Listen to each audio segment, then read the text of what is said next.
Welcome to the Amnayalife podcast. Today we will talk about the heartbreak of losing a close friendship to English communication barriers, how misunderstanding and avoidance can quietly ruin relationships, and what it really takes to rebuild trust and comfort. I'm your host, Jack Smith, and I'm here with Chung Sin Ying, who has an incredible story to share about her English learning journey. Xin Ying, thanks so much for being here today. Thank you for having me, Jack. Honestly, this is such a painful but important topic. In my experience, English challenges aren't just about school or work. They can affect the people closest to us. I lost one of my best friends because I was too scared to speak up, and it took me a long time to figure out why. You know, most people think English is just for passing a test or getting a job, but for so many Taiwanese learners, it shapes our relationships too. Sometimes you can drift apart not because you want to, but because you just can't find the right words. Why do you think English can become such a big block between friends, even when you care about each other? For me, it was the pressure to perform well in English. My friend was from Canada. Her Chinese was basic, so we always spoke in English when we hung out. In the beginning, I tried hard to keep up, but my mind would go blank if she talked too fast. I was so afraid of making mistakes, I started keeping everything very simple. Then I avoided deeper topics. I thought I was protecting myself, but slowly I was leaving her out too. That's so common. What I often see is, when you start shrinking your personality to fit what's comfortable, you lose the warmth and authenticity your friendship was built on. Suddenly, small talk replaces real talk, and you both start to feel the distance. Yes, exactly. Our friendship changed so gradually, I didn't notice at first.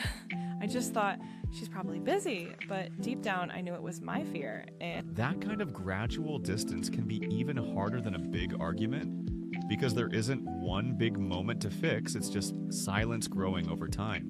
That's what happened to us. I still regret letting it go on for so long.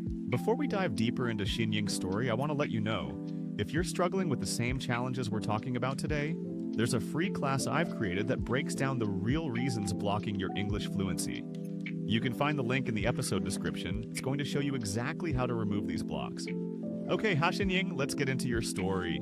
Sounds good, Jack. My story started during my final year at National Cheongchi University. I met Jasmine, an exchange student from Vancouver, in a philosophy seminar. We bonded over late-night food and silly debates. In the beginning, even if my English was shaky, Jasmine was patient. We laughed a lot. Over time, though, as our topics got deeper, or if we joined group events, I found myself slipping behind. I felt so lost when she spoke quickly or used words I didn't know. I began speaking less, only asking, "How are you?" or talking about easy things like weather or food. The more I avoided real conversations, the more our dynamic changed. Jasmine started inviting me out less, and our messages turned short. I remember reading her texts, wanting to answer, but worrying I'd sound dumb, so sometimes I wouldn't reply at all. Wow, that's so real. I see this happen a lot. People assume showing up is enough for friendship, but true connection needs comfort and vulnerability. When language blocks that, you can feel invisible in a relationship. Yes, and I kept hoping she'd just understand, but honestly, I was hiding. Inside, I felt so guilty for not being honest about my struggle. It was like wearing a mask, smiling, but totally alone. What's interesting is that guilt and self-judgment often make it even harder to reach out. The longer you avoid the issue, the heavier it gets. Yes. Every day I didn't reply, it felt worse. My negative self-talk got stronger. "You're a terrible friend. She must think you don't care." Sometimes I'd type a long response, then delete it thinking, "No, this sounds stupid." Eventually, our calls stopped completely, and we just faded out of each other's lives. That cycle is heartbreaking. It's not that you didn't care, it's that the fear of imperfection led to inaction, which looked like apathy to her. Exactly. And then I was left alone, wishing I'd been braver, but feeling like I couldn't fix it. What finally made you decide to confront this cycle and try to repair things? It was after graduation. I saw Jasmine's photos with new friends and realized how much I missed having those deep conversations and silly adventures. I felt empty. One night, I wrote her a letter in English, admitting everything, my insecurities, how much I missed her, and how sorry I was for shutting down. I hit send before I could second guess it. That was my turning point. That took an incredible amount of courage, choosing vulnerability over perfection and reaching across the language barrier to reconnect. Yes, even if her reply was short, it was kind. She said she missed me too, and that the only thing she ever wanted was honesty. That helped me realize friendship is built on showing up, mistakes and all. What did you actually do differently after that? I started responding to her messages even if I made mistakes. I used simple words, but I shared real updates like, I had a hard day, or I remember our favorite noodle shop. We began sending voice notes too, which felt more natural than writing perfect sentences. That's such an important strategy. Voice notes bring warmth and tone, which can bridge language gaps that typed messages can't. Yes, and Jasmine appreciated the effort. We started doing short video calls again, and each time it felt easier. I realized vulnerability attracts connection, even if my English was messy. For anyone listening who's lost touch or is afraid of ruining a friendship because of English, can you share 3 practical steps that helped you rebuild trust? Definitely.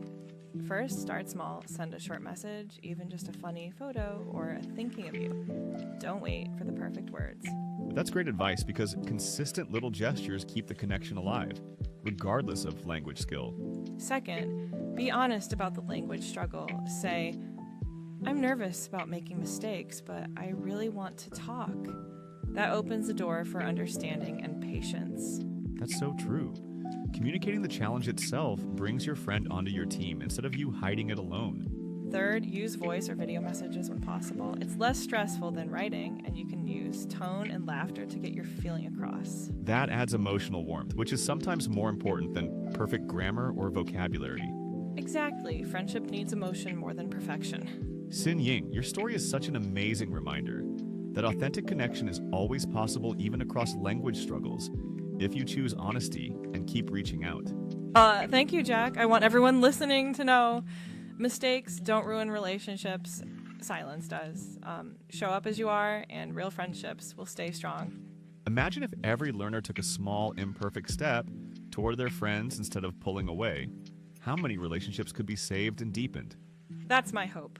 We all deserve real friendships, no matter our English level. Your transformation proves that vulnerability, not fluency, is the heart of all true relationships. Thank you. Don't wait. Say something today, even if it's just hello.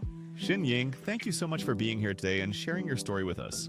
I know our listeners are going to find so much value in what you've shared. Thank you for having me, Jack. I hope my experience helps someone out there. I'm sure it will. And to everyone listening, if you want to discover the real reasons that are blocking you from speaking English fluently, click the link in this episode to watch a free class that will show you how to remove these blocks.